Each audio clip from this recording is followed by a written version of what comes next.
What's going on, y'all? Matt Lemoyne back with another episode of Life After Moto.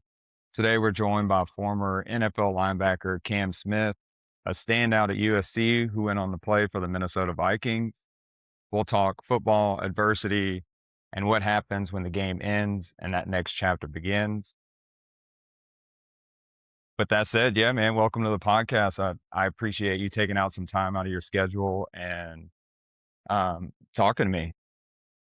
No, I appreciate you having me on. This is kind of it's funny that I watched a couple of kind of what you're doing here, saw a couple clips, and I was recently talking to a buddy about this Life After Sports podcast, and then kind of got talked out of it because of it's a saturated space, the podcast world, and so I kudos to you for tackling this. It seems like everything that you get into, again, we've only really touched base through Instagram, and I know you from a distance, but everything that you seem to do seems to go well, and you have a good eye for doing things well and at a high level. So kudos to you, man.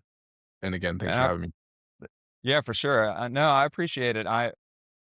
It is, like you said, it's something that's super saturated. There's so many people trying to do this, or I don't know, it's one of those things to me that I feel like a lot of people don't really talk about. And the more that I've done this and reached out to quite a few people, it's people are still don't want to talk about it. It's like, I kind of do my own thing and I don't do anything half-ass. I try to put everything into it. And yeah, like you said, I don't cut any corners. I like to try to tackle it head on and get things going. Yeah, but and it's that raises, and I'm sure maybe we can segue right into this, but I think the transition of period from sports to life, or to the real world, it's complicated because there's really no advice you can seek or give to the next person, because everyone's going to face their own adversity, their own, you know, uh, people's ambition is different and interests are different, and I've had a very unique 5 years post football, and, like I said, I don't think you can translate that to somebody else to say, "Here's, what I would do differently or how I would handle this again," and, it makes things complicated. It makes things hard because there's some dark days to talk about, but at the end of the day, like, I think this is a perfect way of going about it, because and this is kind of what I was looking at it from my lens of it being like, I've done a lot of shit. I really have, and Yeah. a lot, and, at some point, someone's gotta to benefit from it, because I haven't been I mean, yet I haven't benefited from it. I think there's still a future that holds where all this stuff gets added to being, successful as a master of none and good at a lot. So, uh, Yeah. yeah, again, I think this is someone's gonna benefit from it, I hope, and, yeah, fired up Yeah, for you. man. I look at it as even if you could just help a few people and that's it. I'm strictly doing it for that is to talk to people like yourself, people that's been through it. I don't think anybody's story's just gonna gel and, kind of coincide. Hey, I'm gonna follow exactly what he did. It's one of those things that you could take bits and pieces from it. And, if we can help one thing that we say and try to just get some like kind of awareness out there, I think there's a lot of people out there. And that's why I'm super interested in hearing about your side of sports. Cause just hearing it from our side, it seems like from what I've read up on you and know about you, it kind of gels pretty good. Yeah. I guess the first thing I want to talk about with you is, you know, growing up, getting into football, how did that all begin? And, yeah, let's start there and kinda From the get you gotta talk to me like I'm a toddler. I don't know anything really about football besides what I see on TV, and I'm sure a lot of people that follow me, that's what we know, but I'm Yeah. interested to learn. Yeah. All right, let's jump into it from the beginning. Sports was for me, uh, I was always pretty natural. Whether it was picking up a baseball bat, um, football, whatever it was, it's just that was my first understanding of my natural ability. First thing I did was shoot a basketball. Like, there was just a lot of things that led me right into this. Um, I was I was a big kid. Was born like 11 pounds and 2 ounces. I was always big. I was never the biggest, but I was always pretty damn big. Um, and took it seriously, man. I was a very serious, intense kid. I from a young age just wanted to be great. Never quite knew how it looked. My parents, they supported me as much as I was willing to do. I think this was kind of, a lot of parents these days, they want to push and they want to push. Where I would say my parents to some kids would be a lot. But for me, it was pretty much what I asked for. Where my dad expected a lot from me. And it was rightfully so. Like I expected a lot from myself. So he did the exact balance of like pushing me through what I felt I was capable of and what I wanted to achieve. Which I think is, owe a lot to both of them for how they parented me. And then, going through, the hardest thing to really to communicate to people is football and my entire journey of getting to the NFL always felt just right. It felt things always panned out right. So I transferred school systems in 6th grade to a better school. Better community, little just a tad more focus on their sports, but not a whole lot. It wasn't like the best sports and crappy education. It was just better overall. So I made this decision to go to from Oakmont to Granite Bay. And Oakmont was a, pretty rough, not rough, but it was not a great school. So transferred immediately as a sophomore in high school, got pulled up to varsity, led the state in tackles, won the state championship. So it was like from that point on, it was like everything just like happened. I got my first scholarship offer that following spring from UCLA, and again, it just tumbled. And like a couple quickly months later, I had 10 plus offers. And then How to did you go about that? Like, as far as choosing, those offers or sorting that stuff out? again, like I just, there was not a whole lot. I just really, my parents gave me a lot of control of saying, "Hey, you're going to be the one that has to live through this. So you make Mhm. the decision, whoever you feel comfortable with." And I think with that gave me a lot of confidence of choosing like, cool, I'm just going to, I'm going to trust what these people have to say to me to some degree and communicate it with my parents and make a decision. Um, there was 2 schools that recruited me really well. UCLA recruited me really well, and USC recruited me really well. Peter Sermon at USC at the time was like, he saw a lot of himself. This is from his perspective. Saw a lot of him in me, and treated me as such. Treated me as like a son. From the time that I got onto campus, like just was a lot of people in the recruiting space. They tend to lie. They treat these kids like, you know, if you come here and you suck, it doesn't really matter. But we're gonna blow smoke up your butt until you get here, and then we'll figure it out from there. But they recruited me and treated me that first year exactly the same. Like they loved on me as a recruit, and I came in and I performed and did really well, and they instilled a lot of confidence in me. And fortunately, I walked through and was the first starting inside linebacker as a freshman since like 1938 or something like that. So again, another example of it just working out. It just Yeah. not a lot of kids get to walk into a school like SC, and a lot of people have communicated to me like, "Do you want to go be a big fish in a small pond or a small fish in a big pond?" And I'm like, "Well, why not be a big fish in a big pond?"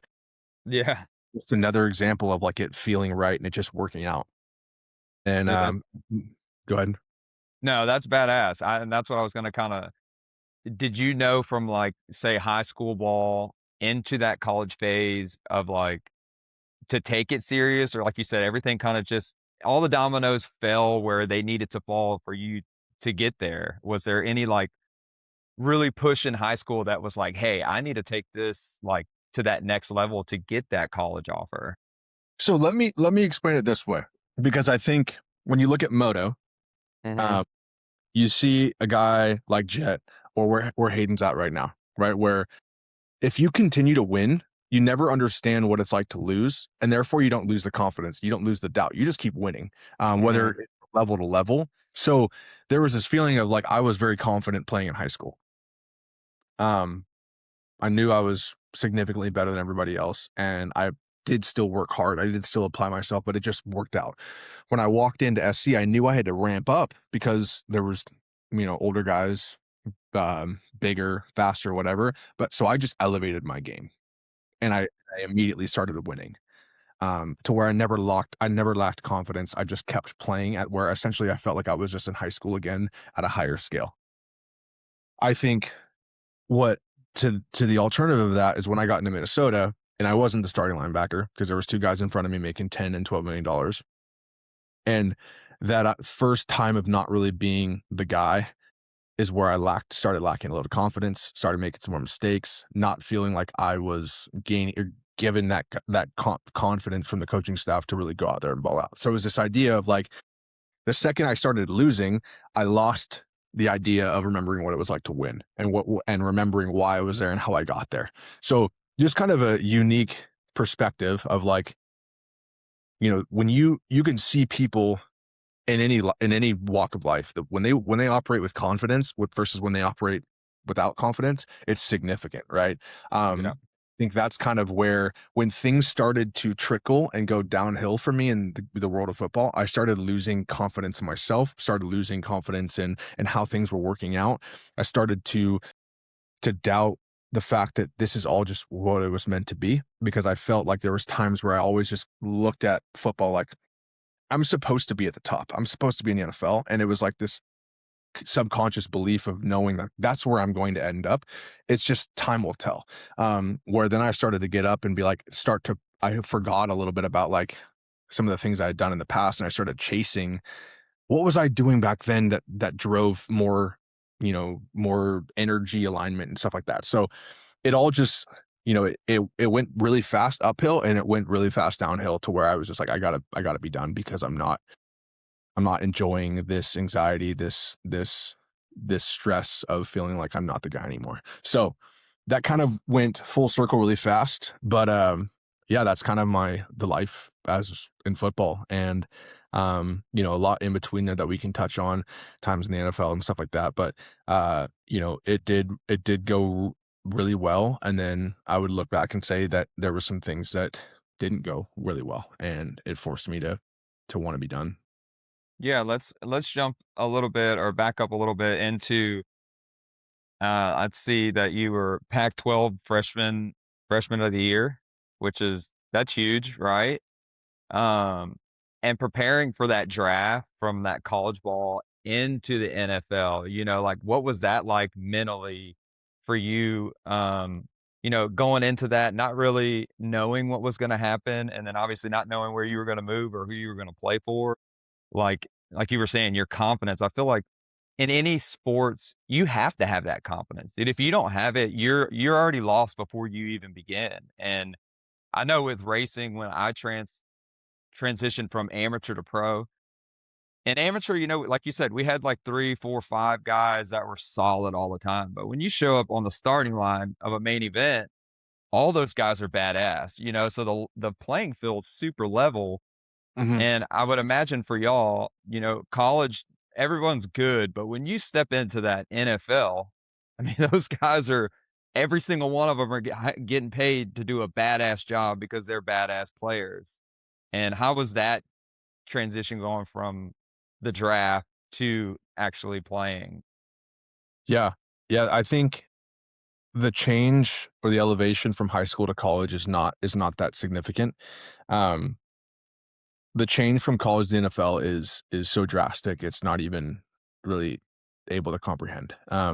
It's the game moves so much faster without guys really moving faster. It's just more efficient. It's more, everyone's so dialed in on their techniques and the way things are run. You can tell, like when you go from high school to college, you have obviously a couple guys at the high school level that are, you know, competitive and good players, but then at the college level, you have, just a little bit more of a condensed amount of good players.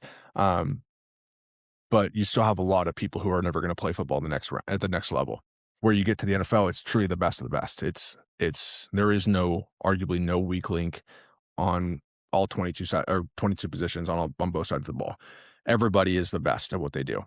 And so, yeah, there was I think draft day was pretty unique. I had thought I was going to go a little bit earlier than I did. I honestly never thought I was gonna be a Viking either. Their room at the time was stacked. They had a lot of linebackers in there that had played a lot of football. Never felt like that was gonna be where I was gonna, end up. Truly thankful actually that it did because I got to spend our time with some really great people. The Vikings as a whole is, they're a great organization, but it's just not what I ever thought it was gonna be, where I would be. Um, but I would say, yeah, the being you talk about confidence, and I'm a big fan of Cooper Webb. Cooper Webb, arguably the most mentally tough person on the gate week after week, and he talks about, I've seen him on Gypsy Tales talk about it a little bit, a couple other, you hop on the gate and every week you think you believe you can win, but there's always that little creep, you know, whether you buy into a little bit of what people are saying or, again, you read too many comments or you got beat the same time week after week. Where his pace has always been kind of the question. Can he hit the whoops? Can he, where his lap times, etc. There are faster guys on the gate week after week than him. So I think it's this idea of like, yes, you believe you can do it and you're confident that you can, but there's always this little creep of like, yeah, but well, what about that guy? He's faster than me, or he's bigger than me, or he's stronger than me, or he makes more, whatever it may be. There's always it's not allowing that little bit of doubt creep in more than the confidence of remembering, oh yes, I can do this at a high level. But when that if that little bit of doubt comes in more times than not, and it starts to really absorb your mindset and consume you, um, that's where it gets rough, right? That's where people start to fall off quick. And they start to worry about other people. And I think that's what he's done really well, is like, I know I can win and I'm going to win my way, not win the way that you think I'm supposed to win. And it's kind of that juggling, but at the same time, it's different when you're in a team sport. Yeah. It's just 1v1 because when you're in a team sport, a lot of things have to go it's for you to make plays, there's just a lot more at stake and there's a lot more, that gets, it has to go right for you to potentially seen as playing well. Where like if it's just one you versus another person, you can either win or lose, and that's it. So yeah, it was kind of a ramble there, but there's a big difference, and it's So hard how not. does that work for you? Is like, do you when you have a team coming up and like, hey, I'm gonna be covering this guy, do you take those things into account? Like, hey, this is a bad dude, or do they kind of just switch you guys around and kind of tell you where you need to go, or you already know mentally going into that game, hey, I'm gonna have to cover this guy, and he's my number one all night long. Not so much at linebacker, right? There's certain positions have more of that 1v1 mentality where like an edge Mhm. rusher versus an offensive tackle. Like, yeah, it's a battle between most likely, 50 or 60% of the time it's you versus that offensive tackle or you versus that edge rusher. Same thing at cornerback and wide receiver. It's like it is 1v1 here, you versus Yeah. him all along. And so I think it's a little bit different at linebacker where, yeah, you're never really 1v1. There's opportunities where you're man to man with somebody at the slot that's not, you know, or a running back out of the backfield. You're going wherever the ball's going, right? Yeah, You're yeah. back there, you're just wait wherever the ball's going, that's where I'm headed. Yeah, and like I said, there's opportunities where a call is called and they're in a perfect formation and you have to run vertical with the Julio Jones, and you're like, "Damn, this is gonna suck, and I know this is gonna come." At some point, gonna try and find that matchup, and, I wasn't personally in that position, but Eric Kendricks, who I played behind was, he there was some times where, he was walked out like, "I'm gonna have to play one-on-one versus Julio Jones in the slot, and we're gonna have to figure it Yeah. out." And he made some great plays, but it's like, you at that level, you have to be athletic and skillful enough to match up with a guy who's freakishly athletic and probably 3 times as athletic as you. So, it is just some of those things that you gotta handle, when it comes down to it, but, yeah, that's football.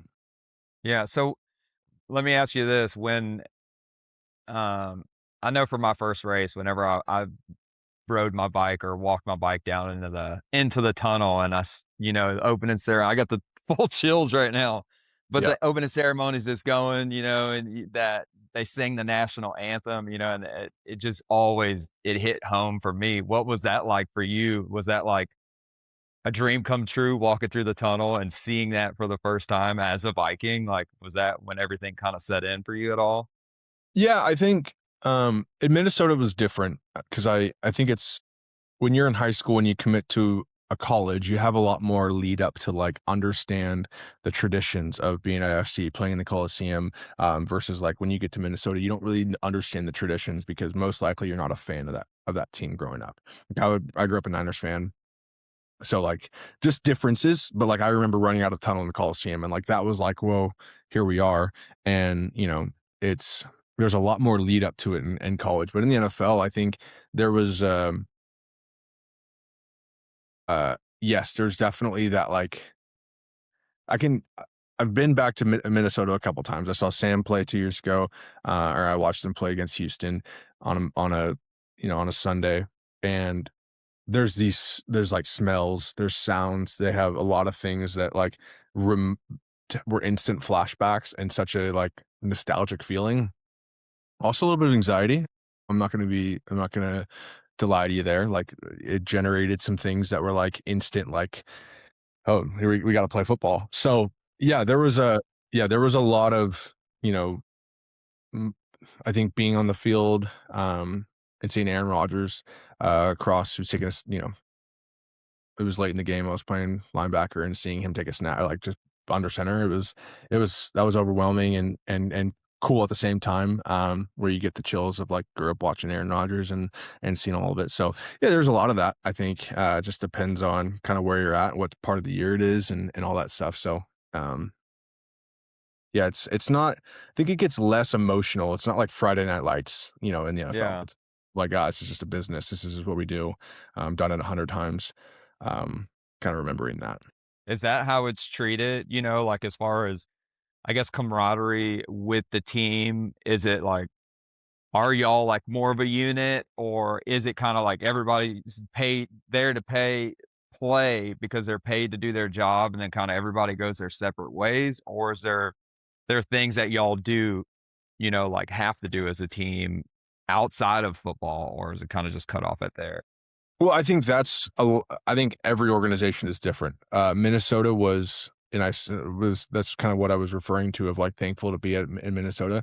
At the time, when I was drafted there, the locker room was so close. Like, everybody genuinely cared about each other. The people were amazing, and it felt more the camaraderie was more apparent and present in that locker room than even sometimes at SC or even sometimes in high school. Like, it was very close of, a tight-knit team, guys that had given up money to stay and remain there. The life was good in Minnesota.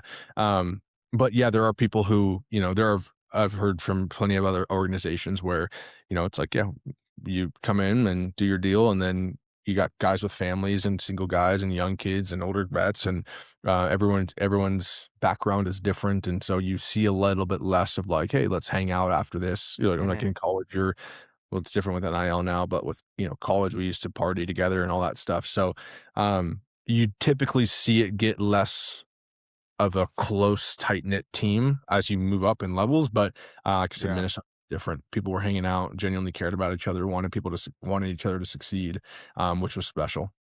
Is that something you see pretty often as far as, like, teammates helping you? Or, I mean, you're kind of like tunnel vision, "Hey, I know what I need to do, and I don't really need to hear the BS from other teammates," or I know with racing, the reason I'm asking is because there's friends I talk to now that when we were racing together, I would walk by and I would never say a word. Like, it's like, I hated you. I could not talk to Yeah. you. But obviously, it's a different with a team sport. But is there, I guess, that willingness to help one another, or do y'all just locked in and you know what you need to do? Yeah, at the end of the day, it's still a competition, right? It depends on, older guys that were more secure in knowing, like, I know I'm gonna start, or I know I'm here. I'm not worried about some young guy taking my spot or whatever. And there were people throughout that you knew you could trust of like For example, Eric Hendricks, Anthony Barr. Both of them were people that I technically, like, competed with. I was never fighting for that starting job, over them. Like, that was just not gonna happen. They were ultimately better football players than I was, and made a lot more money. So I was never gonna, like, really fight them on their job, and they recognized that, I recognized that. So we had a really good relationship of, like, I trusted what they had to say. Is like, "Hey," and this is a lot of times, I think older guys look at, like, this may not be the place, but there's 31 other teams that could be. So it's like, how can I help a young guy to know, like, this is a fraternity at the end of the day. We're all fighting for the same thing. We all get, at the end, in the grand scheme of things, we're all, you know, battling through the same issues and struggling through, fighting for our lives in a job that, we've all dreamt of having. But then you had some guys that were maybe equivalent to age or whatever that would, yeah, you'd have that feeling of competitiveness of like, I'm not going to tell you my secrets and I doubt you'll tell me Yeah, mine, yours. And so it was just kind of depending on who, what position group you're looking at and where everybody stood. But again, it feels a lot more, and this is something I look at moto a lot, and it's like it's not a tight enough sport. Like you don't have the promoters and all the way down to the privateers are not on the same level. They're not in the same wavelength. They all want totally different things, and they're all willing to give up totally different things. Where yeah, in the NFL, you have, for the most part, you have everybody's wanting the same thing. Everybody wants each other to succeed. Everybody wants each other to get paid. Everybody wants the sport to grow and be safe, and everybody to walk off the field healthy. yeah, How it truly operates from the top down. And you have some billionaire owners that could care less about a specific player, but I've looked a lot at, like, the world of moto, and it's like, you guys are continuing to not allow the sport to grow because you're fighting each other on, like, what can and cannot happen. And so yeah, it's not a unified effort to make this sport allow everybody to see how great this sport is.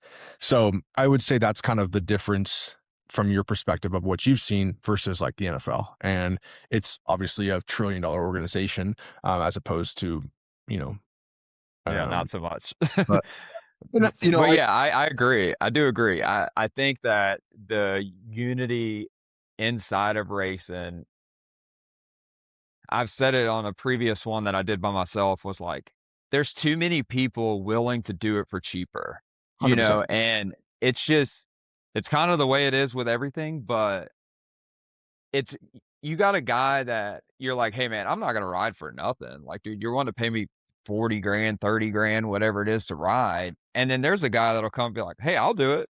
For sure. Like, and that's what, for me, ruined it. I was not going to put in and bust my ass and do that stuff for nothing. But unfortunately, there's too many people that are willing to do it. And, with I see with y'all, or I say with y'all, with other sports, they have strikes and they have this, that.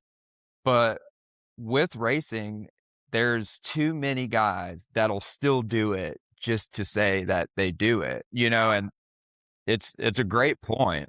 If every factory rider said, "We're not gonna do this until you pay us X amount of money," and all the factory teams said, "Fine, we'll just fill it with privateers," privateers would be happily jump Yeah, on a yeah, factory bike and say, "Screw you guys, let's keep this thing going. I'll just take my factory bike." And so there would be no headway because they'd just say, "All right, you guys just get to see," and if you take off the best riders, and we used to talk about this a lot, and we were negotiating our CBA back in 2019, and I think Kirk Cousins raised his hand and he goes, "What if we just practice less?" As a team, we would operate a little bit less efficiently.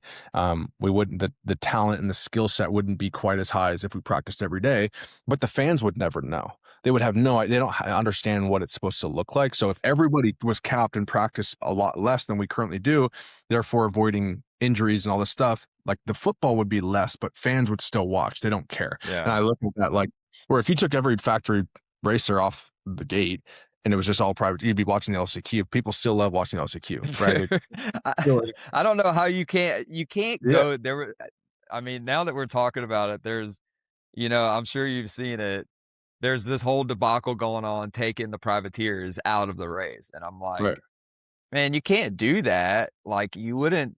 you have to have those guys. It would be boring to watch 5 guys go around the track without all the carnage and the stuff that's going on, and going back to what you were saying is, dude, there's fill-in rides all the time. You know, a guy gets hurt, and then for me, I was offered fill-in rides all the time, but my loyalty to the people that help me 24/7, I wasn't going to say, "Hey, guys, peace out." You know, like, I'm gonna go ride a factory bike for 2, 3, 4 weekends, however long they need me, and then whenever they say they're done with me, you know, like, come back to y'all and be like, "Hey, do y'all wanna help me again?" Like, my loyalty and the people that stood behind me and helped me meant more than go and ride, you know, 3, 4 races on a factory motorcycle, and I've had several offers to do that, but I too many people are way too eager to do that and just jump ship from the people that help them. So, 100%. I never did that.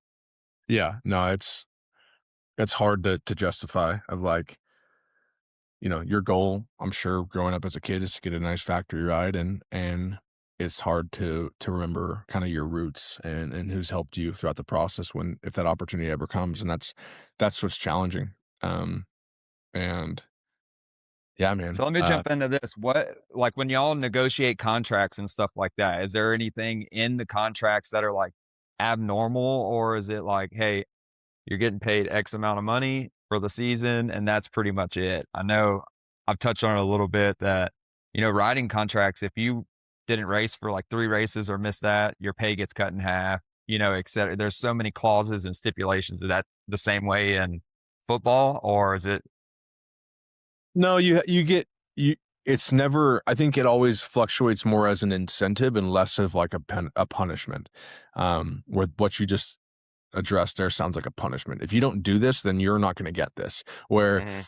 the NFL, you'd see it more like if you do this, you'll get this, and trying to get people to be more motivated to perform at a high level of like, hey, we'll dangle the money in front of your face, hoping and praying that you allow us to win more games by hitting this number of sacks or making a Pro Bowl or doing whatever. It's like we'll make sure that you get paid and compensated as such.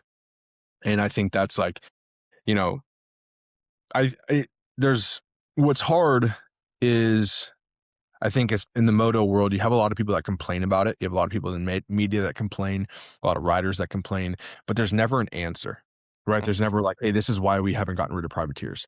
Hey, this is why our flagging sucks. Hey, this is why these issues are like it almost like it gets talked around the pits. Maybe it does. Maybe it doesn't. I don't know. But there's never an answer. It's just it's just Jason Wygant talking about it or Steve Mathis talking about it, and you're like, okay, well, where does that go from here? Because you guys are all very big names in this industry and you don't have an answer and nor do I. So I think that's what gets frustrating is it's not a very professional style feel where like you have somebody, a spokesperson coming in and saying, all right, let's address all the elephants in the room and talk about why we're not doing these or what's going on because it just feels like it's ignored and like deal with it. Yeah, it's You funny that it's coming from you, but it's facts. It really is. Hearing your insight on it and being from a total different realm, it does. I sit here and I keep going because there's a lot of people that sit there, everybody complains about it. Everybody wants to say this and that, but there's nothing ever set in stone to clear the air. And I was in Dallas and seeing the whole red flag incident and the light incident, and as soon as it happened, my buddies were sitting next to me and I'm like, "Man, that's gonna be something that is definitely gonna cause some controversy because." well, And sure like enough, nothing really happened. It was just like no, kind of a excuse happened and that was it. It was kind of waved off. yeah, they just kind of swept it under the rug. But like so let's look at you have Eli Tomac, who all he did was complain in the post race press conference about the privateers and Freeze and all these people, right? But like in the alternative in the NFL, when Aaron Rodgers tore his Achilles and he spoke about turf and he spoke about like these things that went on, there was this like major debacle of like, do we get rid of turf forever? Because one of the greatest people to ever play our sport tore his Achilles and he's blaming it on turf. So should we just get rid of turf? And they weren't going to do that because it was going to cost them millions of dollars. But it was like there was this, and even what's going on with the Niners and this EMF facility and all this other stuff. It's like there's real movement going forward when a person, a player speaks out about something. Where like you have the one of the greatest of all time speaking out about something, and it's kind of like, dude, either race or don't. We don't really care. They've spoken about how many rounds there are and all these things, and it's kind of like, if you don't want to be here, then don't. And it's like that's a horrible way of looking at things, because all it's doing is is taking away your future of what this sport looks like and the kids that want to be in it. Because I'm looking at my kid like, you're not, hell no, you're not getting on a motorcycle, because what's the point? You're gonna make a little bit of money and probably pay more in hospital bills or whatever, and no one's gonna treat you very well. It's like that's a hard path to choose. So Yeah. it's Yeah, it tough, man. is. It's a lot of money and a lot of effort. It's I look at, traditional sports, like you said, you're going to school anyway, you play football, you wanna go to college, you can play football, obviously not everybody has that opportunity, you gotta be good and great at what you do. But racing's a lot different because you gotta put in the effort to go do these things and spend the money and the time, and it's a lot. It really is. When I look back on our journey as I'm talking through it now, it's a lot. We have a lot of good memories, but my parents definitely sacrificed their lives to make that happen. And, yeah, I guess getting back to your Yeah. story a little bit, but, um, yeah, so I seen that it's kinda through your NFL career and towards the end of it, you found out that you had a heart complication, or, what happened with that? Yeah. What was the actual deal with that? Sorry, go ahead. Yes. So I was born with a bicuspid aortic valve, where normal you have three, it'd be a tricuspid. Um, so one of my valves was longer than the other one. So when it would clamp to stop the blood flow, it would slide. Therefore, like a lot of the blood would regurgitate back into my heart, and then my body would need more blood because some of it was getting regurgitated. So my heart would pump more blood, and it like a muscle, it grew in size as it was working harder. So through COVID, we had to test negative 3 times to get into camp to get our physicals done. So on the very first one I tested, I had a presumptive positive result, and then the NFL mandated that anybody who tests positive has to go get an MRI, stuff done on their heart. So I had an echocardiogram done on my heart, and came back. They're like, "Hey, you need to go get an MRI." Went and got an MRI, came back, and they told me this exact story. You had a bicuspid aortic valve. You were born with it. You're pretty much, your season's done. We need to go get open heart surgery right now. Went and saw a cardiologist in Minnesota. She was like, "Yeah, football's over. It's done. We're gonna put a mechanical valve, in you, and yeah, that's it for you." Fortunately, I it had kind of blown up in the media space. So I was on like USA Today, some things that were, allowed this story to get kind of elevated to the top. And there was a former long snapper that had the same exact surgery done, even more severe. He was older. And he goes, "Hey, you need to call this guy. He did my surgery. He's world renowned. He's out of UPenn hospital attached to University of Pennsylvania in Philadelphia." Called him, got on the phone, and he's like, "Hey, I want to do your surgery. I've never put a football player back onto the field before. And that's my goal. I need this little feather in my cap, and I want to do your surgery." Flew out there, about 3 weeks after all this happened, and he did the surgery, ended up healing real nice, and ended up going back. And so that was kind of that. It was again, really simple. It was kind of blown out of proportion to some degree. It was obviously still scary, but, the way that the surgery happened and the recovery, it was all very seamless, and I So it just was something that you didn't even know was there, and then you just after protocol or whatever, you found out was there, you played with it your whole entire life, and it never bothered you? never bothered me. There were some signs that I had some, like, my all of a sudden, my heart would I would it would like almost skip a beat and it would jump to about 220. I was like the heart rates would randomly get out of control. But it was never, as soon as I came back and it happened again, I realized it was not related to what I was dealing with. So that was kind of the frustrating part of feeling like, oh, if I, I had looked at it like, if this is exactly, if I've been playing with this my whole life, imagine what it's going to be like when I have, a functioning heart.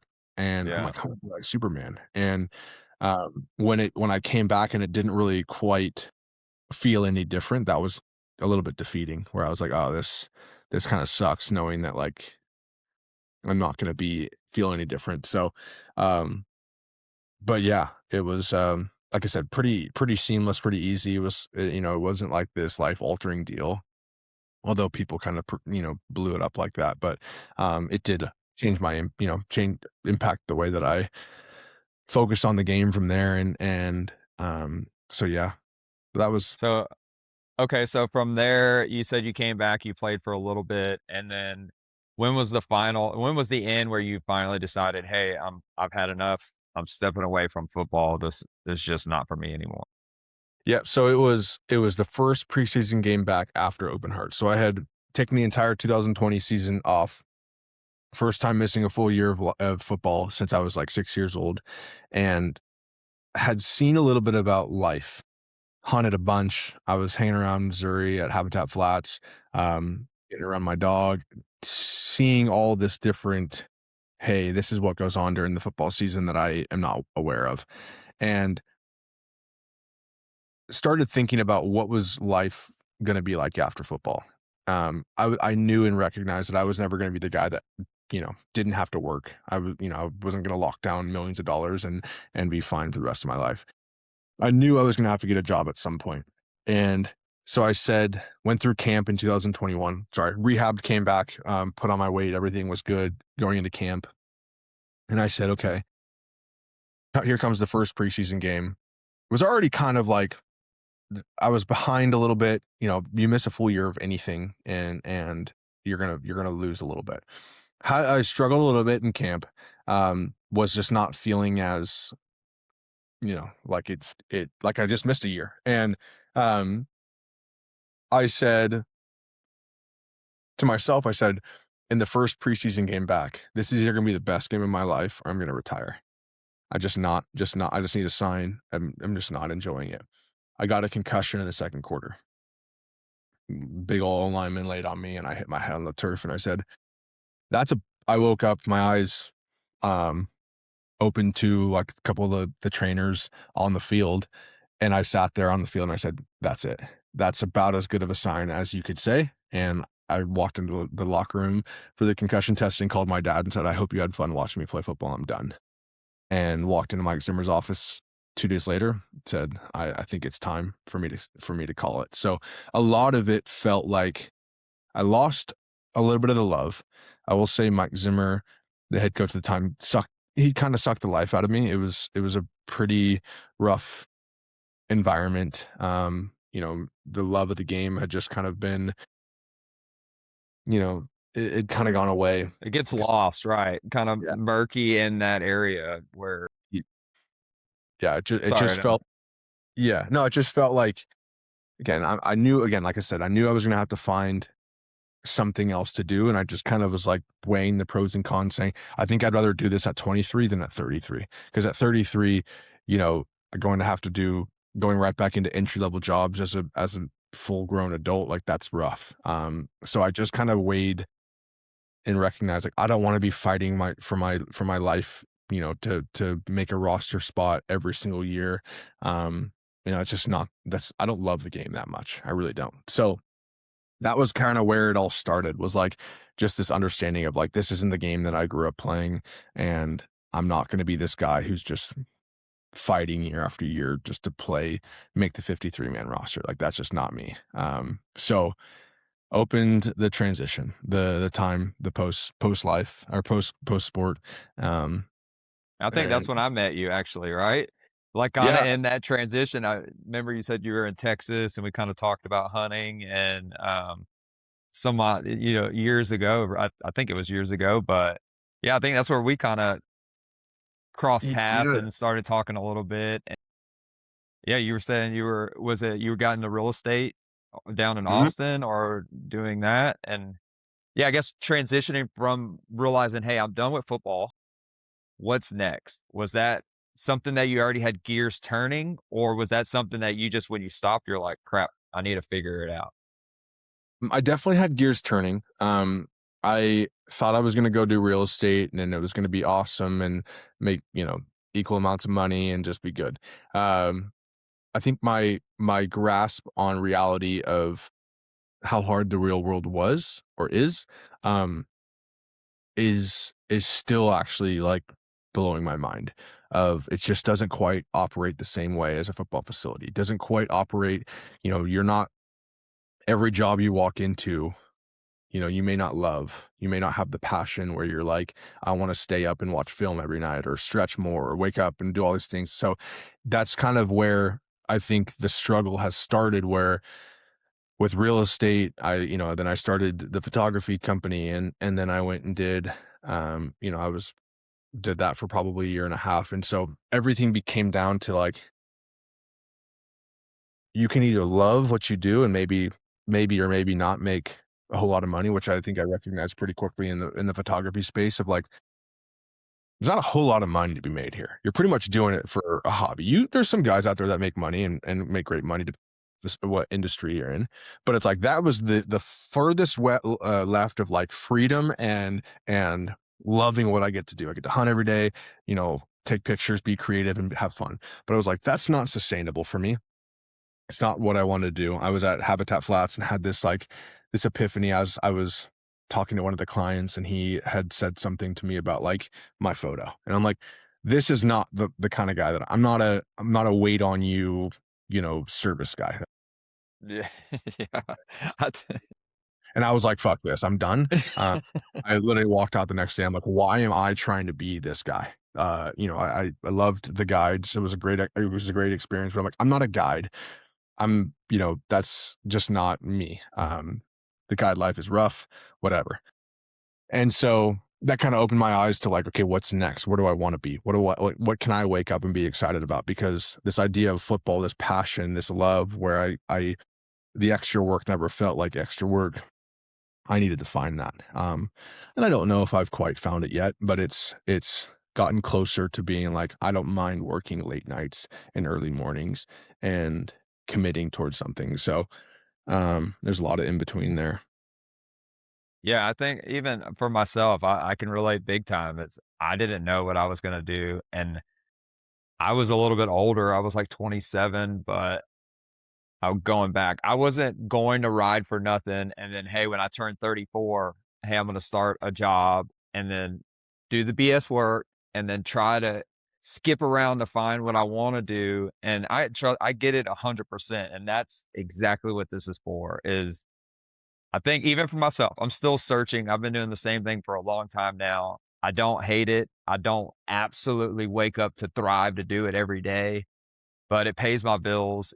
I have a pretty fulfilled life doing it. And that's where this comes in. And what I want to talk about is I feel like when you're performing at such a high level and for you, like football, you're training, it's just your day in, your day out, it's your love, and then when you lose that love, it's a bitter relationship after. You don't wanna have anything to do with it. You're gonna pursue other things that you couldn't do while playing football. Like you said, you were hunting, doing these type things that, "Hey, I didn't get to do these things while playing football. I like this," but that candle burns thin really quick where you realize, "Hey, like, I love doing this, but I can't really, like, support the life that I wanna live," and just like you said, man, I get it. Me waiting on homeowners sometimes or this, just little things that you're like, "I'm not a waiter. Do you know who the hell I am?" I get that mentality, and you're put up on a pedestal, and when you get dropped down into normal life, I call it, I think it's just a culture shock almost, and I feel like that's why a lot of people still race for nothing is because they like that attention up at the top. Right. No, I think, yeah, I wanna, like, reiterate because 'cause I'm like, it wasn't an ego thing of like, "No, I'm better than this." It was more of, like, internally, like, me feeling like, I want more than this. I Mhm. don't wanna be the guy that's getting some guys shooing me off, telling me to go and make him a Jack and Coke, like, that's just not just because Yeah. I've been around millionaires and, you may be wealthy, but it's like, not that I would ever shoo anybody off to say, "Go make me a drink," but it was like, I'd rather be in your position and treating people well than being the guy who's getting told to do that. So how can I find that way to say, like, again, everybody, I think not everybody wants to be rich, but, and obviously it's being success is a, very subjective phrase, but I looked at it like, I think I'm capable of doing more than just taking photos and hunting, 60 or 70 days out of a year. Um, and and I think that's kind of what really, like, sparked this ambition of like, "Okay, what can I do?" Because I essentially got my bachelor's and my master's in football. Um, you learn a lot about culture, you learn a lot about leadership, but like that's not a whole lot to say like, now give me a job because I played football. And a lot of people are, like, oh, you want to do sales? I'm not a salesman. That's not my guy. That's not who I am. I don't want to cold call people for every part of the day of my life. Yeah. And hope that my commission check comes through. That's just not what I'm not I don't wanna do that. So, So um, you like like more so I don't guar mind a yeah, like, I've been working for the better half of 2 years in the startup space, as, um I think for me, I've recognized that I'm kind of this Swiss Army knife of I can see I can be a visionary, I can understand and build and create, um this top down approach of like, what do we like in 5 years, but then also get into the nitty gritty and build it. I've really appreciated recently, I've done a lot more in like the SaaS space with on the development side as a product manager, and and seeing it from both sides of like, how do we think big, but then also control the small, is where I'm having a lot of fun and realizing like this is what I'm capable of doing. And I think in the world of tech and with developers, engineers operate differently internally, and not I'm not going to make this huge generalization on this platform, but like some Yeah, engineers they're not the most socially gifted, where I'm like, okay, well, if I can have that mindset and also do this, where I can be a little bit more client facing, but yeah. still, communicate with my engineers, like that's where I've found the most love is like, I can be creative still. I can give myself a little bit better of an opportunity of generating more wealth and more success, while still, you know, um, having a more of an intentional and structured day, to where I can just work hard on something and I love what I get to do. So the idea of business as a whole has grown in my mind as this new form of football where there's so much to learn. There's kind of the top to some degree of like, depending on what role you want to be in, this kind of shoot for the stars mindset of like, I want to be here someday. So now I have something new to chase. Um, I've now looked at business like this is kind of my new football where I now need to just fill as much experience and knowledge in this world to get to where I want to be. So what things can you implement into your life now that you take away from playing football? Are you asking me that or are you Yeah, no, yeah. I'm asking. So, like, from football to your everyday life, is there anything that you could take away from being a professional athlete in football to your everyday life? Or that's kind of a chapter of your life that's closed, and now you're just having to restart all of that over again? What I've recognized is I think there are things you can take away. Yes, it's a very different life. Again, I don't think anything quite functions like a football facility, other than probably the military, where there are no rules, there's no HR, there's no, hours that you can work. You're there as long as they want you to be there, and they can talk to you however they want, and it's the best man plays no matter what. I know some people may think that's differently, but it is the best person plays no matter what. Um, so when I've walked out of the field or off the field and I've recognized like nothing really operates that way. Um, there's always going to be politics. Um, but in terms of like what characteristics can you apply to the real world that I've learned through football? Ultimately, yes, work ethic is one. But at the end of the day, what I'm struggling with more than I thought I would, is in all sports for the most part, everything is pretty um the satisfaction of understanding whether or not you did enough that week is pretty quick. You can if I studied more on Tuesday or I worked out harder on Wednesday, most likely that's gonna show on Saturday. Um, if you worked really hard setting up your bike on Tuesday, you're gonna see it on Saturday, right? In the real world, you could work really hard and read that extra book, and you may not ever see it or apply it for the next 10. Like, Yeah, that's is what's really been hard for me is, like, it takes patience, which I did not learn in football. I never learned patience. It was, if you wanna get to where you wanna be, just work harder. yeah. I You see either it with have yeah, yeah, I totally agree. I see that instant gratification. It's yeah, you work hard and you could see results quickly and steady, but as a in the real world being normal is what I say is yeah, you could do something and it goes unnoticed for a long time. I do extra all the time and it goes unnoticed. And for me, I've learned that it makes me feel better. And when I feel good and my mood's good, then everything else, it just snowballs around me. I said it in I don't know where, but it's like man, I could just try to take those little positives out of all that stuff all the time and just try to take the little wins as they come. And I could sit there and be negative all the time, and my day is just gonna suck because I'm already going into that day just thinking that it's gonna suck.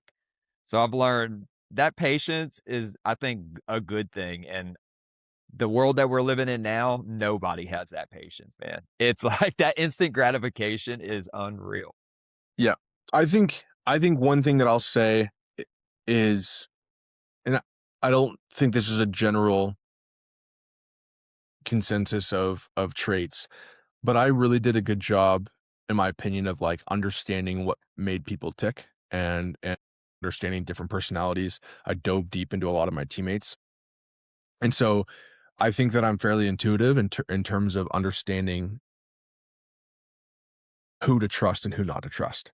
Um, I've been fortunate enough, the last startup that I was at, um, the leadership was not great. It was really rough. But there was one guy, you know who Greg Godfrey is. Greg Uh, Godfrey? yeah, the founder Yeah. of yeah, founder Yeah, of I know him. so Chandler, his Yeah. son is I now work for Chandler. We met at Flex, which was the last company, and I now work with him at Sway. He has been such a light in my life. He's the first person who I've felt like has seen me truly for what I am and my skills.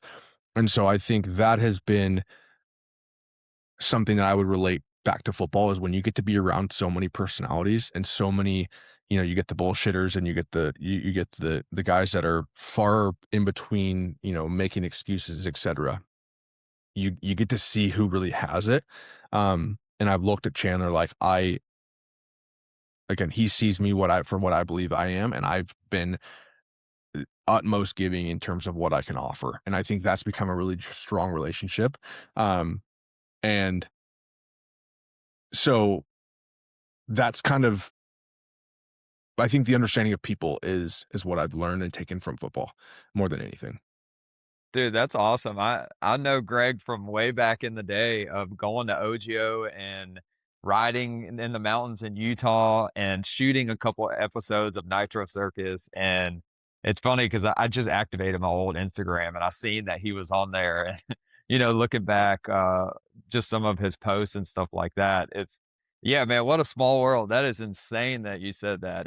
I've been to Greg's house riding in the backyard on the pit bikes and, all of that stuff, and he's definitely good people right there always had open doors for me and my family. That's for damn sure. And yeah, I guess, that's awesome that you found that, man, and I guess my question to you is, looking back on football and looking at where you are now, are you content with what you're doing? Are you still striving for something else? Or, I mean, we've kind of been talking about it, like, you're kinda in that area, you think you found what makes you tick. Is it something that you're gonna continue to pursue, or are you still looking for other things? Um, I think I'll always be looking, and I don't think that's a pro. Um, I don't I'd like to come to the point where I'm pretty content. Um, I think I get a lot from the life that I currently live, but there are pieces still missing, and I am doing my best to fill my plate with as much as I can handle, and in terms of that, I mean by bettering and gaining experience. Um, I've just concentrated the amount of knowledge that I can learn about business from I now own a golf company called Happy Bad. Do you know who Corbin Hayes is? Don't, but Okay. man, I Used to ri just got into golf big time, Okay, like, I so got bit by the bug. Corbin used to ride motocross or supercross as well. Okay. So you might have actually you guys might have missed quite a bit. He's younger than me even. So, but doing that, I have a sales job for a sports tech company called Player Data, and then I'm now doing this sway stuff. So there's a lot that I'm handling, and it's feeding the knowledge base, but it's tough, right? Doing 3 different things is a lot, but it's always kind of what I wanted, was more than I could handle, long days, just, I'm not a couch sitter kinda guy. So I think to your answer or to your question, there's more that I want, but I think only time will tell. Uh, I'd love to run my own company,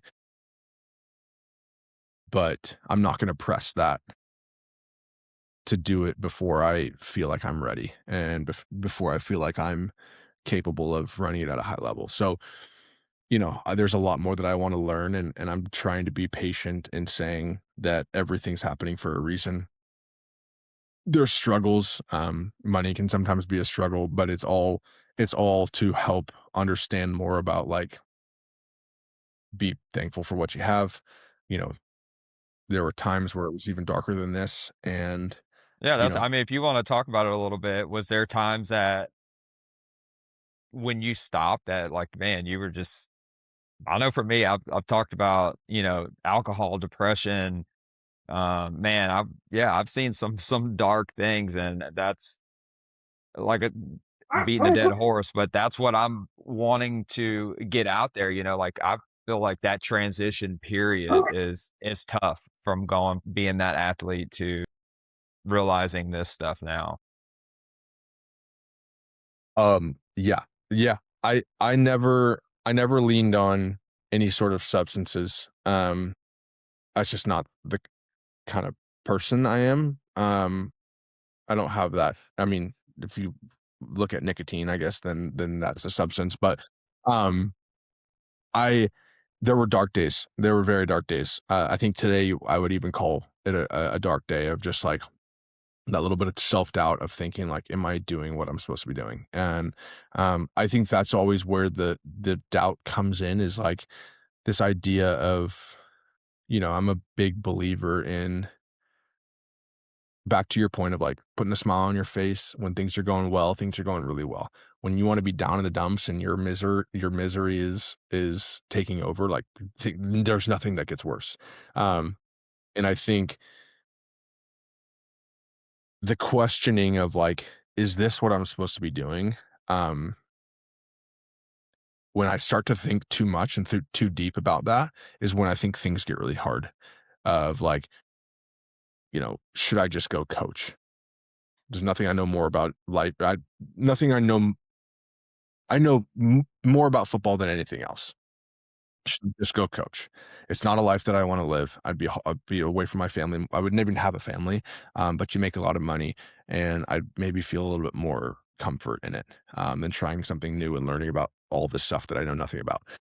There's when that starts creeping into my mind of, like, do I just go do this because I know it, even though I don't wanna do it, even though I know I'd hate the life, that's where I think things get really dark for me, and days are like this more times than not of feeling like life is really good. I'm so optimistic for the future. And then to turn around and be like, I hate my life.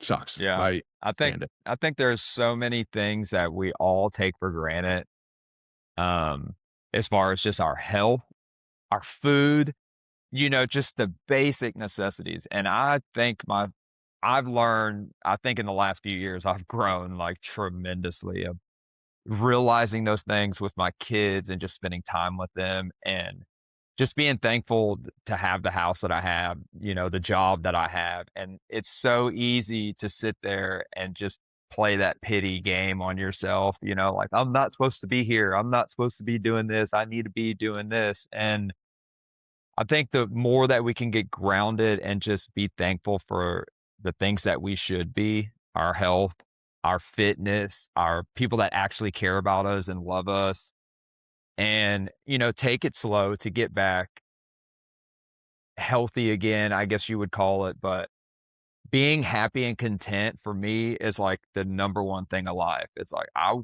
want to make millions of dollars, but I don't need millions of dollars. My happiness and my kids' happiness, my wife's happiness, that at the end of the day is worth gold to me. And it's took me a while to realize that. That's for damn sure. But I could sit here and literally tell you, like, dude, the contentment is is amazing. Once you find that peace, there's nothing. I am rich. I'm rich in that aspect. Yeah. No, I think it is a really unique perspective when I think the world forces us to have money, right? We have to live on money. Um, Mhm. but it's that understanding of how much, where making enough to where, the more you make, oftentimes the harder you have to work and the longer hours you work, and that's not always good. And I think it's this idea of like, yeah, the contentment is something that I haven't quite faced. I haven't quite found of like, I'm content right here. Um, and that's I think the part that keeps pushing me is like, I haven't found that idea of just what content looks like. Um, and it sucks. So it's like, yeah, days get dark because I'm just not even quite sure what it looks like or what I'm chasing. Um, it's, you know, I've said this in an episode I haven't released yet, but with me struggling with alcohol and being numb for so long, dude, it gives me the full chills. I literally went through life just numb to everything. Everything people were telling me, people giving me advice that I didn't give a shit about. I didn't want to hear what they had to say. I wanted people to talk to me, but then at the same time as I didn't want them to talk to me, and that's where I found myself just drinking and kind of just coasting through life. And then when I stopped all of that, it was, dude, I had to learn to be happy again. Like I had to learn what it was to be happy because I was just so negative and kind of just like a wasted space moving through life that I feel like when you could find and feel happiness of whatever it is, that even if it's just a little bit, and me, I try to take that and then, man, let me find that again. Let me find that. Let me find these little things I my wife laughs at me because I switch things all the time. I'm always switching, but it's because I'm always chasing that next thing to make me happy. And I don't find that's a bad thing because if you could find something that fulfills you for a month or 2 days, chase that. And some people are content doing the same thing for years on end, but I'm not one of those people. I'm what do definitely not. what do you switch? Like, what are examples of that? From like after I raced, I loved hunting, I love fishing, I love the outdoors. I did that for I still do that now, but I was obsessed over it. Like, I mean, if I missed a day of hunting because there was no ducks in the area, I was mad as shit. Like, I was gonna go find ducks somewhere to hunt.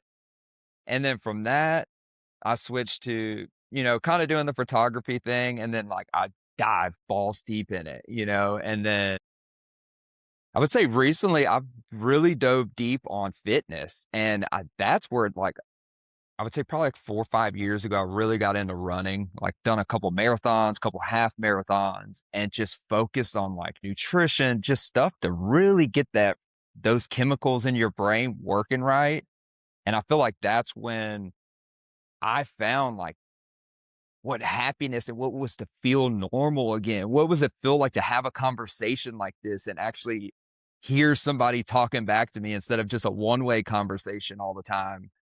Yeah. And that's why this I've been enjoying the heck out of this is talking to people like yourself and just kind of getting insights on other people that are like-minded to me. And if I can help anybody else, like out there, or we could talk about to help anyone in listening, that's what I want to do. I feel like where I am now, just being happy and yeah, taking those small wins, man.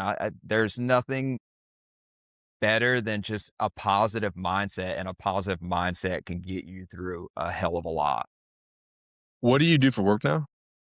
I work at a countertop company, so we do installs for a lot of like I guess, spec home builders like Toll Brothers, David Weekley Homes, Highland Homes, a lot of those big ones. And then also do our content side. So marketing, social media, all of that stuff. So where I've learned to do the photography and all of that has now kind of came full circle because now I do it for a job and I enjoy that. So like those two things kind of balance it out is I get to learn my camera. I get to learn the photography, which I never thought I would be doing photography for like that side, but it's just, the spider web of life of how it kind of all pans out. And on the other side is we do, yeah, anything to do with stone, dude, like from floors to ceilings to whole entire, multi-million dollar houses all around here. And yeah, so I kind of have a good balance of, the photography stuff that I actually truly enjoy, and then a lot of the construction side of it also, where sometimes can be a lot. New homeowners are a lot. Everybody wants everything to be perfect, but um, yeah, that's where I think going on a day-to-day basis with a positive outlook, you can make any situation. If I walked into a job with a pissed off homeowner and I was having a negative attitude walking into that, or like mentality going into it, dude, it would go bad. But I have to be in that positive outlook and, hey, how are we going to fix this? Or like, how are we going to get through this? How are we going to make it right? And I think that has taught me true life lessons of like, hey, shut up and listen and, move on after the fact. Right. No, that's real. Um, yeah, it is, I think it's super hard to sit back and especially for myself, I'm only speaking for myself, but I look back on like when you said Nitro Circus, dude, it started like my mind started going crazy because yeah, I've done all that Robin Big Fantasy Factory with those Nitro Circus guys, and if you look at it from now, it's like, man, I was like over here and like now I don't really do anything, but I feel like God has an interesting way of humbling us and showing us where we need to be at the right time. And I always laugh because I ask for things and going back to that instant gratification where it's like, I want it now. And he has a funny way of showing me, hey, you're going to get it whenever I tell you it's time to get it. So, man, that's that's the funniest part, and I think that's where, there's been times where I've worked jobs that don't even pay, and I feel like it's all in this idea of, like, be careful what you're chasing, and if this is what you think you want, I'm gonna hold it from you until you realize that, like, it's not about just that. And so it's and again, it's not even like this, I'm so money hungry. It's more of like this idea of a reminder of like, hey, I'm working towards something and I'm being compensated for the amount that I work. But it to your point of like this feeling like God has everything that he's doing is like is so intentional of like until you look at something differently, I'm never going to give it to you the way that you want it. And so it has been very much those thoughts in my brain of like clearly something energetically is not, I'm not able to appreciate the things that he thinks that I need to start appreciating.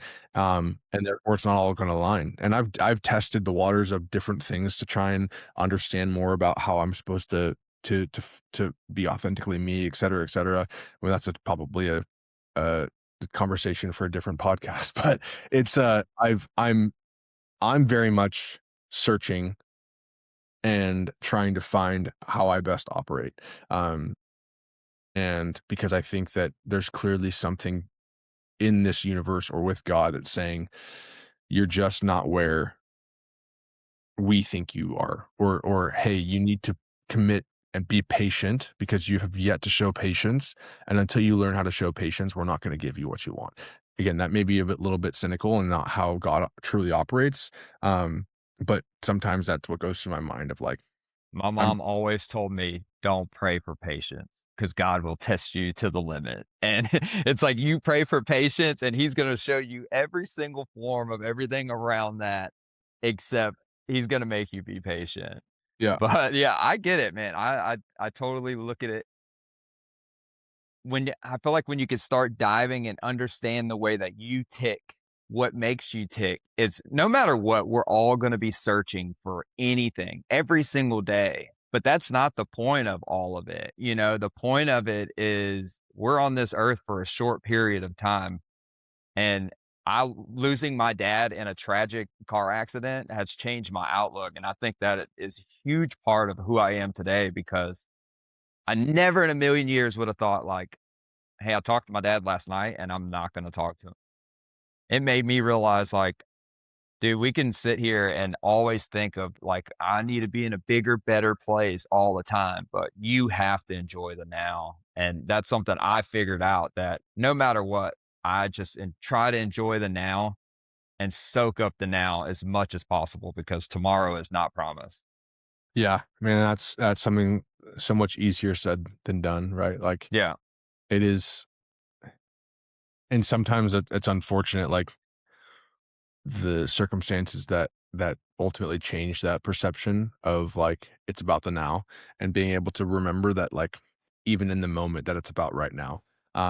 That's something that not a lot of people can do, and a lot of people who do ultimately do it well have lost something or have gone through something traumatic to where it's reminded them that like tomorrow's not promised and we got to be here today and love and put a smile on our face and and ultimately like I think you said something like I'm very much a similar, like if I go into something it's going to be 100% and I may change in 2 days and have something totally different to dive into, but it's that fulfillment of like of like filling excitement of like, you know, however you have to do it, to find love. And I think people, you can always tell from people that don't have enough hobbies, they tend to have the most confusion and are lost. And I would consider myself, and I think you as well. I've from the little that I know about you, of like might have too many hobbies, too many expensive hobbies at least, and Mhm. but it's for a better reason than not, in my opinion. Of like having hobbies is good for the soul, and spending money on those hobbies is good for the soul. And like, Hey, my wife would not agree with you on that one, but I yeah, feel like I am a jack of all trades, but definitely not a master of any, and that quote fits me to the T because I could do a whole lot, but I'm not perfect at any of them. That's for damn sure. yep, And no, couldn't agree more with you on that, and that's being the master of something is not what I aspire to be. I'd rather be able to have the ability to shoot the shit about motocross and supercross, but also talk football, but also talk business, but also talk photography and hunting, and like Yeah. that's always what I wanted, was to be able to communicate and relate to people from every side of the spectrum, not just to only be able to talk to one person about one thing and say explain to each other who has more knowledge of that. That's just not what I wanted in my life.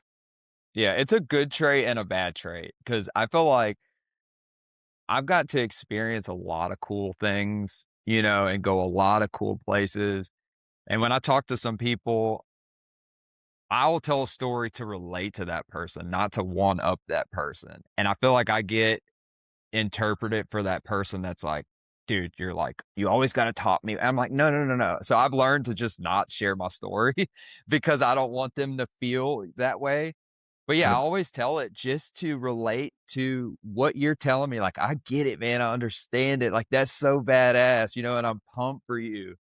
And I feel like I get misunderstood a lot like that too. Is I want everybody to win, dude. I want all my friends, their friend. I want everybody to be thriving. And I guess what I'm going back to what we were talking about a little bit earlier is that contentment is, if you were sick today, or for myself, if I was sick today, the only thing I could think about is getting better, right? Where when we feel healthy, our mind's always wandering off of like those things we want or this or that. Where if we would just be happy that we're healthy on a day to day basis, and it's something I remind myself of daily that, dude, we have what we need. Everything else is just a bonus on the side. And like you said, we need money to live, to get food, to have a house and whatnot. But when it's you just go down to that base level of like living, and that to me is true happiness. Like we don't need much more than that, man. No, you're not wrong. You're definitely not wrong. It's again, it's those are the things though that it's hard to put yourself in that position, at least for a Yeah. while. You can always be like, "Oh, Yeah. no, remember, I'm happy." But I think, when you try just to convince yourself of that, um, it just becomes fluff. Um, and it's really reshaping your subconscious to remember, like, this is everything that I have is exactly what I want and exactly where I'm supposed to be. But it's a constant reminder and almost a shift of your brain to be able to understand, like, this is everything that I'm doing right now is good, and I'm thankful for it. And um, again, I'm definitely continuing to work on that idea. But I'm also have gone to the point of I'm not going to be not embarrassed or ashamed of my ambition and my willingness to want more. Like I don't like Yeah. I've had these No conversations doubt. with my dad, who's been, I think, a simple man. He knows what he wants, he loves what he wants, and he doesn't ask for a whole lot, and he's got his things, and he's good at just loving what he's got. I've had many conversations of, like, him being like, "Kim, you need to chill, man," and it's like, "No, I want more, and I'm not gonna be able to sit here and say that I want what you want." And don't judge me for that because Yeah.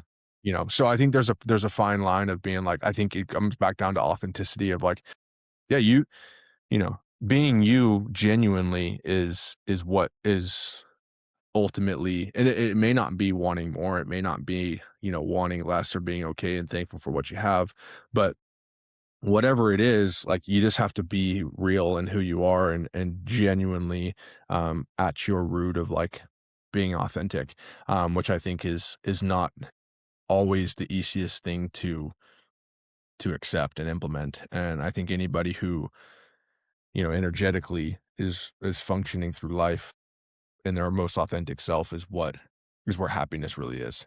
Um, 100%, dude. and that's 100%. and that's kind of, I've sought the under you know,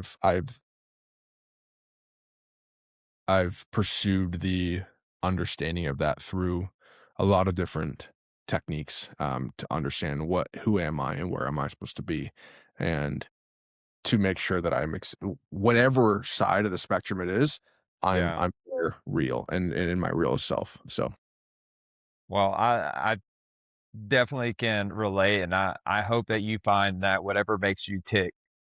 I hope you find it, and I have one last question for you is, if you could go back to your younger self, would you change anything, or would you do anything different? Or if so, what would you do different? I think I think I'd love to say no. I would love to say I have nothing that I would change, because I do genuinely think that it's all gonna work out, and every single lesson that I've learned is has been intentional, and it's gonna apply to my life further down the road. So, part of me wants to just say no, but I think over the last hour and a half, you've kind of seen that there's a little bit of, like, a perfection and a little bit of, like, this above and beyond that makes me think if I had the opportunity to go back and say, "Hey, do this a little bit differently or take this advice or do whatever," I think I'd be a fool for not taking it. And because I think that there's been if I could avoid, you know what, I'm gonna say no. I'm just gonna own up and say I think it's all gonna work out the way it's supposed to. There's been dark days. If you don't have the dark days, you can't appreciate the light. Um, and I think it's all gonna make sense, and time will tell. So It I will, will. man, 100%. You will God will do with you what he needs to do, and my advice is just enjoy the process, and like you said, you may not understand it now, but 5 years from now, you'll look back and laugh at that 100%. stuff. And man, I 100%. appreciate you so much for taking the time with me, and sticking around and talking to me, and, I hope we get to cross paths and talk a little bit more in the future, and, yeah, I appreciate you very much for taking the time for me. Of course, no, brother. I appreciate you having me on. It was, yeah, it was a good time and, exactly what I needed.